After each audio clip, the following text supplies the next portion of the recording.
Some new recruiting rankings are out, and Alabama fans ought to be pleased about the Bama bumps.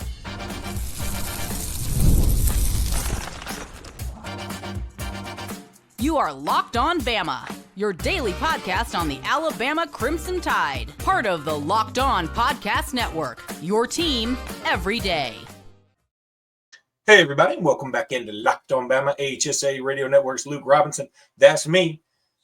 Internet Bama legend Jimmy Stein. That's him. I like it. No other credentials to give you at this point. Yeah. Jimmy Stein here with us as always. And hey, thank you guys for being here every day. Thank you, newbies, for being here today. And thanks for making us first listen every single day. It's part of the Locked On Network. Jimmy, you know, Bama bumps back when you were in school was something you had to go to the health center for. But now I did. Bama bumps are a good thing. That's the credential we'll go with going forward. Now Bama bumps are a good thing. And several of Alabama targets and Alabama commitments, the 3 loan commitments they have, now the 3 loan commitments are all inside the top 24/7, right? Or the top 250, top 300, top 300 for On3. That's what it is. I get my, Rivals has blank and ESPN has blank. 24/7 has 247 players. Isn't that fancy? Well, it's a little long to know. On 3 has 300, but really it is all based on really the NFL draft. And if you do 7 times 32 and then add in those compensatory picks, you end up with 250, 260. Yeah. So it makes sense that 24/7 and On3 would have those numbers. But anyway, that's the description for anyone that was unaware of that. Well, Zyan, Gibson, Jamarion Matthews, who just committed last week, and Chris Booker, who also just committed last week, they are all inside the top 300 for On3 now. Chris Booker at 240, Jamarion Matthews at 119, Zyan Gibson at 96. They are all consensus 4 stars now, or overall 4 stars. I guess, what do you composite 4 stars? Well, they'd be industry 4 stars if every single service had them 4 stars. I don't know if that's the case with someone like Booker yet, but it's Booker's actually 2 3s and a 4, and 1 not ranked on ESPN, and because I think ESPN doesn't put out anything past like 300. Well, they just hadn't got to it yet. And again, even today's On3 rankings, which we're going to talk about, they'll be updated 6, 8, 9 times. I mean, each time, what I would encourage people to take into account is each time they update, it gets a little more accurate. And it builds until you get to the final rankings in roughly February 1st of next year. So a whole year from now. But each update, they've done more work on more guys, and that's kind of where we're at. And kudos to me and you for sort of nailing where these kids could be or should be. That we both had Zyan clearly top 100, Jamarion Matthews around 100, and Chris Booker, who I think we were kind of vague about it, but we said, he's not Jackson Lloyd, he's not Mike Carroll, but he's going to be ranked higher than Micah Debose and Mal Waldrop, and we're already right. That basically, or he's certainly on the way to doing that. So, just starting out with some guys that Alabama's interest in, or at least has been linked to. Jared Curtis has nailed it down to Oregon and Georgia, I believe. He's the quarterback out of Nashville. A lot of people liked him, but we talked about the other day, it's going to be hard to get a superstar 5-star quarterback when you have Keelan Russell on your roster. So Dia Bell has been linked to Alabama. He's committed to Texas. I really don't see that changing. Now, the one guy that I think Alabama might have a shot with when we talk about these rankings is number 8, Tristan Keys from Hattiesburg, who's a wide receiver. And I know he has Alabama high on his list. And he's now the number 1 receiver in the country. That's amazing. When you watch the tape, you believe it. He's good. Always seems like Mississippi's got a 5-star receiver. He's just the latest. I think there's another receiver over there that's really, really good too. Chase somebody, but we're not really as involved with him just yet as we are with Tristan Keys. Alabama's got a very good shot per Wiltfong. I think Tristan Keys, has Alabama top 2. I think it's Tennessee or Alabama today. Long way to go though, but Alabama's got a real good shot there. So then you keep moving down. You come to Isaiah Williams, who spells his name in such a cool way. Ayia. That is the coolest way to ever spell Isaiah I've ever seen. I think it's awesome. We need to respell our names to be cool. Yeah, I mean, we just went with Jimmy and Luke. It's so plain. We need to throw some I's and Z's in there. You need a silent K at the beginning of your name. Oh, that would be cool. It's Kajimi, but the K is actually. I like it. Then Jones at number 17. A lot of people think Alabama leads there. Of course, we know about him from the state of Alabama. And then here's one that ought to perk everybody's ears. E.J. Crowell from the running back from Jackson. He wasn't ranked in the last ranking. You know why? Because they all thought he was going to be a 2027 guy. He's reclassified. It looks like Alabama's sitting pretty. He is the number 2 running back in the country, and he's number 24 overall. Now, right now, that still has him as a 4-star. Eventually, he'll be a 5-star across the board. I really believe that. The other wide receiver I think you're talking about is Jace Matthews from Greene County, who, people have Chase. Is it Chase? I said Chase. Yeah. But you got the rhyme right. Close enough. He's been linked to Auburn, but not us. And then Brandon Arrington, who has been linked to us. He's number 27 player in the country, cornerback out. That's 5-star territory if he stays there. Yep, agreed. So a lot of guys have really moved up here. And when you get somebody like E.J. Crowell in there that high, I mean, that's awesome for Alabama. Sincere Johnson out of Cleveland, who we've talked about a lot recently. He is a linebacker that has Alabama way up there. Now, Ohio State's probably the favorite. He's out of Cleveland, so it makes a lot of sense. But he's number 38 in the country. And I'm not going to go through just every single one of them, but Jet Washington, number 45 in the country, even though, I guess because I haven't heard him lately, I feel like maybe Alabama's not quite as up there. I don't know. We got a good shot there. That's just another one of those, kind of very much like Sincere Johnson. Good shot. Don't write it in ink just yet, but have a good shot. Hey, one thing while you're on, this gets to me sometimes. I've seen comments before about people that don't understand the star system and they complain about it. And I get some of it, and no system's perfect. I'm a defender of it, but no system's perfect. People say, every year the crop is different. True. Every year the cycle's different. True. Some years there's a lot of great prospects. Other years there's less. True. So there shouldn't be the same number of 5-stars every year. It should depend on how much talent's in the crop or how much talent's in the cycle in that particular thing. They shouldn't be 32 5-stars every year. Maybe some years there should be more. Maybe some years they should be less. I get that. And that's kind of a smart take. But here's the deal. It's based on the NFL draft. And some years the NFL draft is deeper than other years. They don't have fewer first-round picks. It's set. The top 32 guys are first-round picks in the NFL draft. So that's why there's 32 every year, right? Because every year there's 32 first-round picks. These are the 32 best. So they're going to get their 5 stars. And that's just kind of how that works. Yeah, and the other way to look at it is, okay, if that's the route you want to go, again, I'm with Jimmy. I get it. But I could also argue then if that's the way you want to go, I bet you some years it might be no 5 stars. There might be 3. Because here's the thing, and that would make everybody mad too, right? Oh, yeah, sure. As we try to convince people all the time, not all 5 stars are created equal. Of all the 5 stars that Nick Saban signed, and there were a plethora, and a lot of them turned out great. Mm-hmm. But how many Julio Joneses were there? Now, right. I'm leaving off of Devontae Smith because he wasn't a 5-star. Hey, and what I was just talking about, this is really interesting. I bet, Luke, I don't know I ever shared this story even with you before, but pretty interesting on this same thing. I had a scout in the NFL one time tell me after some extensive meetings putting together their board, I had a scout tell me, do you know this year we did all the work, all our work is in, and we've only given first-round grades to 14 players. There's only 14 players that have a first-round grade, and we're picking 16th. So it's like, so as far as we're concerned, we're getting a second-round talent with our first-round pick. So we're working on trading to try to accumulate more second and third-round type picks. And that's kind of how that works, right? But it gets to exactly what the point we're saying. Some years it's bad in the NFL, but guess what? There were 32 first-round picks that year, and they were all paid like first-round picks, even if some of them had second-round grades. And of course, that's going to vary dramatically, really, from team to team.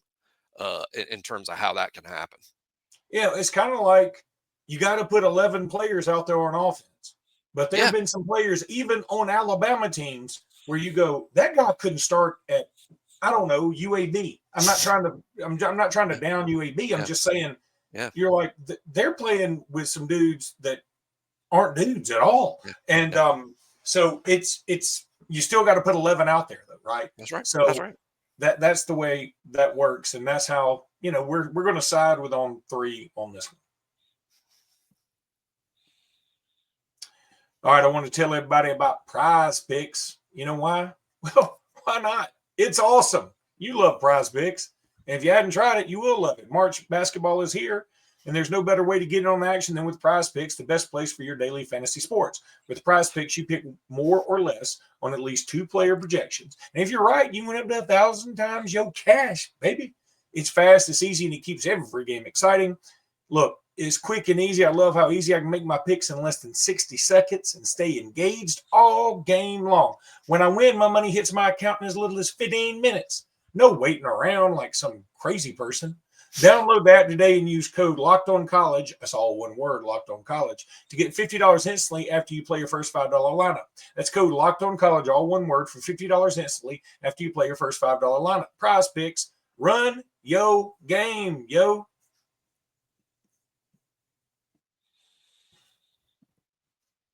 Jimmy and I do such a good job of trying to keep this podcast sounding young. And I had written down to talk about on the last podcast, like from Sunday after the Bama Kentucky game, there were like 4 guys behind me, and I don't think any of them knew anything about the podcast. And I should have said something so they could be listening, but they were all just, I told you they were making fun of the Williams kid from Kentucky, like beans on toast every time he was like shooting a free throw or something. It's funny, but because he's from England, by the way, Nottingham. Okay. So, but one thing they said, they were talking about, I think they were actually talking about Williams again. He made a good move and dunked it or something. He goes, he's so diesel. And I was like, God, I wish I could say something like that and sound cool. We don't have anything cool to say like he's that so at all. Diesel. That's so cool. I mean, I know that Shaq was Shaq Diesel. Have you seen Sabrina Carpenter's latest video? I bet it's Diesel. No. Yeah. There you go. There you go. No, I'm just trying to come up with something young to say. Oh, okay. I thought you were going to tell me. I have actually seen it. I have actually seen it. I watch music video. She's got a video with Dolly Parton, which makes it sound not so young. But yeah, one of her hit songs, she redid it with Dolly Parton, and it's Dolly a banger. Parton. Okay, you wanted to talk some NFL Combine, Jimmy, and I'm going to let you do it, and I'll tell you why. Because tomorrow I start calling AHSA games, and I'm beginning to have to learn about the plain views of the world, which I'm happy to do and can't wait to talk about. And can't wait because, by the way, come out to the BJCC tomorrow if you're in the area. I'll be calling games on Tuesday, Wednesday, and Saturday. So y'all come out there and watch some of the best basketball you can ever imagine. It is awesome every year. But Jimmy wants to talk about some Alabama folks in the NFL Combine. Yeah, I've been last couple days staring at NFL Network, reading NFL draft stuff, watching podcasts from Kuiper and McShay's got a podcast, and really into the NFL draft. So Alabama's got 9 guys. Now 3 are going to perform Thursday. Jahad Campbell, Q Robinson, and Tim Smith will all perform Thursday. Friday, 3 more. I think the DBs, Malachi Moore, he'll be out there. And the tight ends, both tight ends, C.J. Dupree and Robbie Ouse.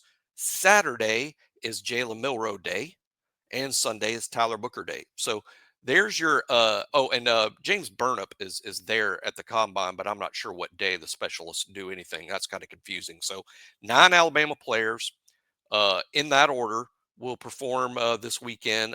Don't have solid news as to whether Q, for instance, is going to be able to perform. He's coming off injury. Malachi coming off injury, but I believe the hope is that they'll be 100% ready to go.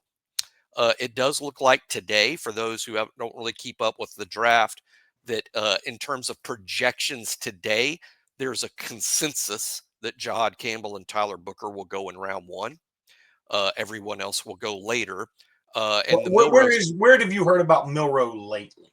Yeah, the thing about Milroe lately is the Senior Bowl didn't help him at all. I think he kind of went into the Senior Bowl as like, hey, he could go in round 1, but probably a fun second-round selection. I think he might have fallen from there down to maybe round 3 or lower, possible. But see, the combine, he should bounce back a little bit, right? This is the event for him where he gets to show off his traits that make him an intriguing NFL prospect. So I would imagine he's going to go up.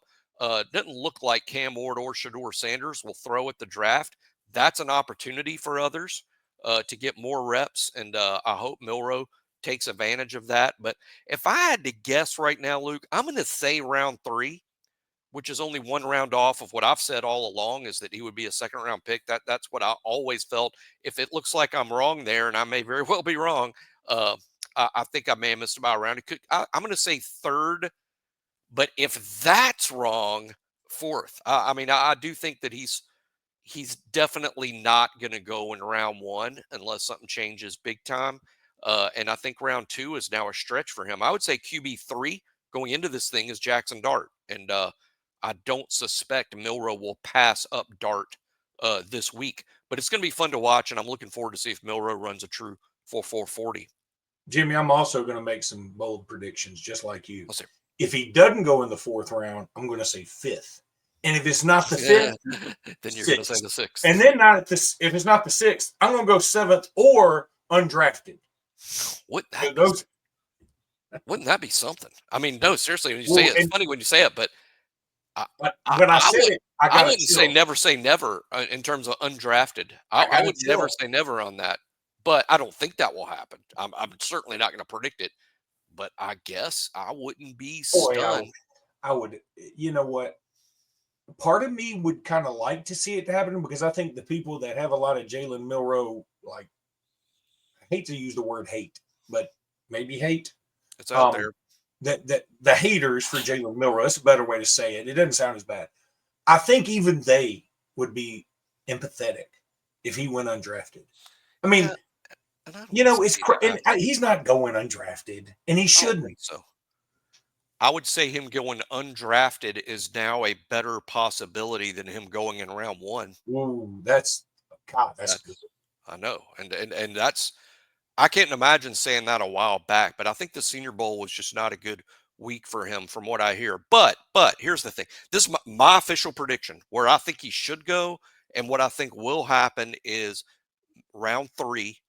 And I think he's going to go to a place that has an established quarterback, and someone's gonna smartly go, here's a guy that this could pay off for us in about year 3.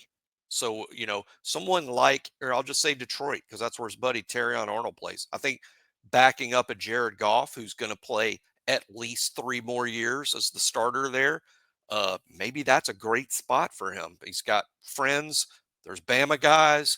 There's an established starter. He can go in, spend a year on the practice squad, learn the offense, spend years 2 and 3 behind Jared Goff on that bench. And maybe year 4, he's ready to be a starting quarterback in the NFL. That wouldn't shock me either.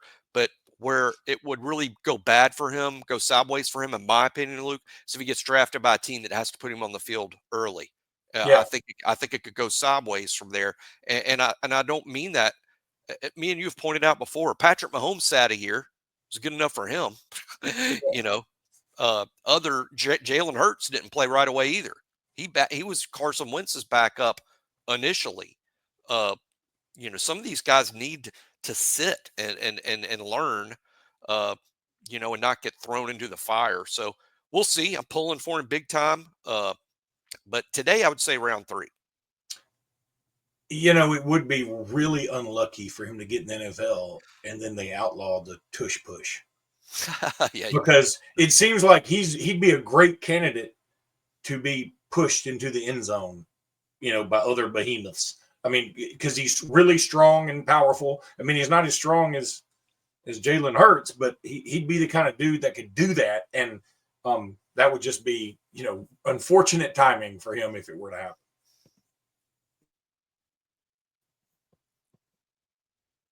And for those who don't know, they are talking about banning the tush push. I don't think they'll do it because it's stupid.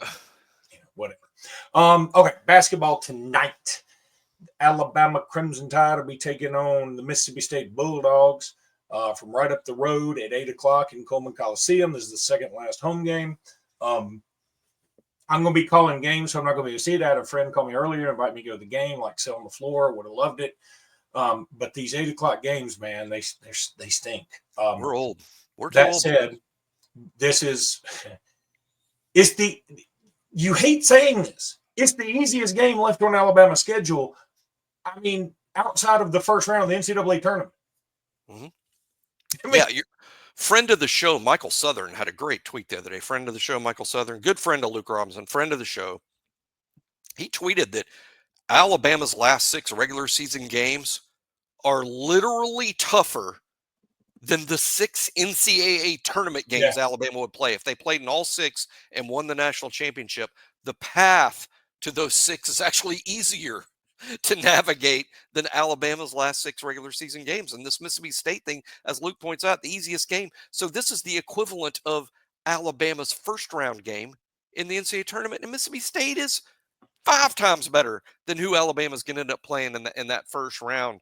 This is a tough matchup. And hey, Josh Hubbard, I know we allowed him a career high, and that frustrated a lot of Alabama fans. But let me tell you, I don't know that he's going to break that career high. But Hubbard's going to score a bunch of points again because you know what? He's freaking good. It's not because Alabama stinks. It's because Hubbard's good. Yeah, he's just a good. I got to get that light out here. Yeah, he's just a good player, and Keyshawn Murphy, good player, going to come in and get his points too. Now, I mean, Keyshawn Murphy sort of helped us out. He missed a pretty easy layup in the last game, but and I think Alabama will win. I do. But it's going to be tough. It's not going to be easy. Jan's can coach. Jan's is a good coach. I'm going to be really interested to see how the team comes out because, again, we've had these really terrible starts, and I'm including Kentucky. And I saw a stat today. Today was the first time that Alabama had not come back – that Alabama did come back from a double-digit deficit in the SEC play. And it might have been all year. I don't know if it's all year. First of all, when people say, "Oh, we're not good at coming behind," we hadn't been behind. Hadn't been behind like that. That's kind of a recent thing. How about getting off to a better start against Mississippi State? That's first and foremost. Get off to a better start. Secondly, by the way, on the availability report, Grant Nelson has made his way onto the availability report, which makes sense based on the way he's played recently. To hear that Grant's banged up and is only listed as probable for the game, I'm not surprised at all based on the way he's played lately. But Sears needs to continue the hot shooting.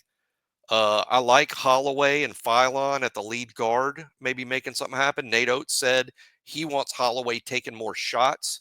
There's nothing Nate Oates hates more than a 3-point shot that is passed up on.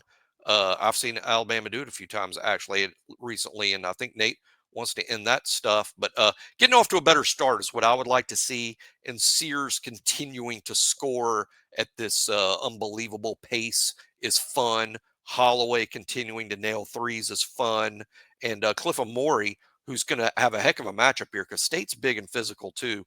How about Cliff Amore with another double-digit rebound night would be nice to see.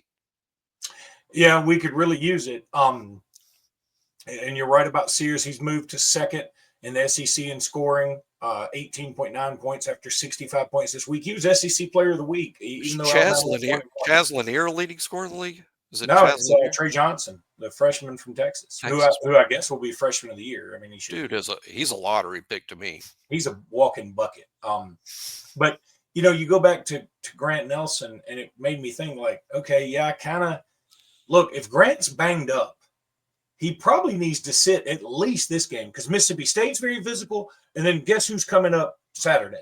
The most physical team we might play all year outside of Houston, and maybe even more physical than Houston. They're like playing a biker gang.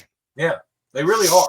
It's like oh, we've got an away game. Where is it? Oh, it's at Oz. Remember that HBO series Oz? That's where it is.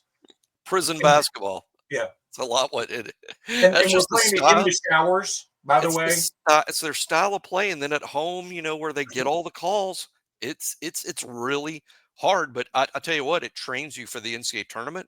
I will think win or loss, this is a good experience for Alabama because it's like, okay, this is what the NCAA tournament. Because in my opinion, in my experience, the officials in the NCAA tournament sort of swallow their whistles a little bit. I find the tournament games very physical and a good time for physical teams to get on. I think this is a nice introduction for Alabama on the verge of the NCAA tournament playing in that atmosphere. But hey, got to beat Mississippi State first, and guess what? That's a physical basketball team too. They're very long. Hubbard's not the biggest kid, but generally Mississippi State's very long, even on the perimeter. And again, tough matchup.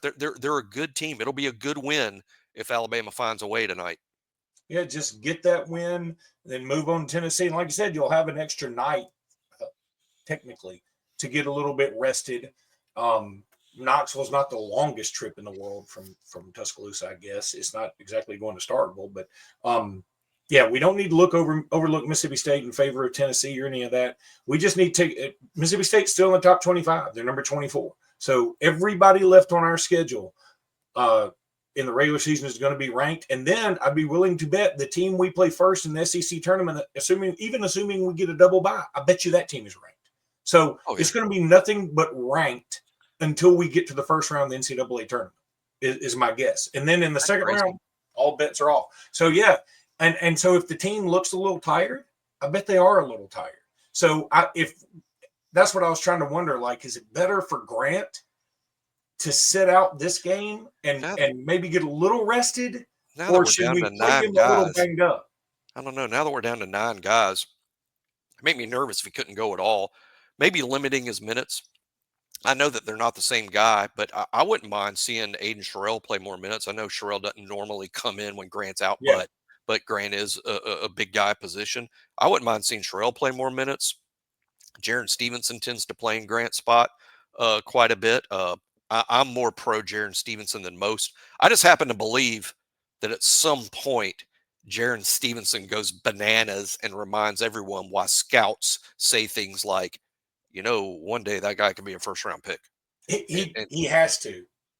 He has to. I mean, he's got to turn it on sometime because, I mean, it's just been – I hate to say it this way. Man, when I was in the crowd for the Kentucky game, everybody around me, every time he touched the ball, it felt like they were just waiting for something bad. I'm like, come on, Jaron, But I know for a fact that NBA scouts that go to Alabama's practices in particular, the NBA scouts that take a hard look at Alabama, they say things like, I'm not so sure that 5-6 years from now, it's Jaron Stevenson that's the best pro player that's on this Alabama team, realizing that, there's a lot of development left, but guess what? He's a sophomore. And on top of being a sophomore, he's a young sophomore because he reclassified. He's really supposed to be a freshman right now. This is the kind of guy you have to be patient with. They're not all Trey Johnson from Texas. They're not all Brandon Miller like that, or even Brandon Miller. They're not like that. And by the way, Brandon Miller was old for his class. That's true. He was like a 21-year-old freshman. Yeah. But some of the time, these guys are like, here's a good example, Josh Primo, who wasn't supremely productive as a college player, but every NBA scout that watched Primo at Alabama is like, ooh, this is a guy we want to invest in. This is a guy we're going to gamble on. Stevenson's more like Primo than Brandon Miller or Trey Johnson. One more year. You just broke my heart thinking about that. He should have stayed here and continue, because again, you got to develop. I talked to an agent the other day, and boy, I'm sure the last thing he wanted to hear was me telling the agent how to do his job. But I talked to an agent the other day, and I said, here's the speech that a lot of these kids need is, don't go pro because you can. Go pro when you should. Yeah. When you should. Too many go because they can. Hey, if you come out, you'll be drafted. That just means you can. Come out when you should, because when you get there too early, I'll tell you another player I think would have really benefited by staying at Alabama 3 or 4 years is J.D. Davison. Oh, I know. Yeah. He was here, none of it. His team Davison was here, none of that. But he would have really benefited from a 3 or 4 year college career, in my opinion. And not only that, he probably would have made more money than he's made right now, is my guess. I don't know what he's making in the G League. Unless he's got a 2-way contract, which I don't believe he's got. So I don't know. All right. That's going to do it for today's podcast. We'll be back tomorrow with more. Until then, Roll Tide, everybody. Roll Tide.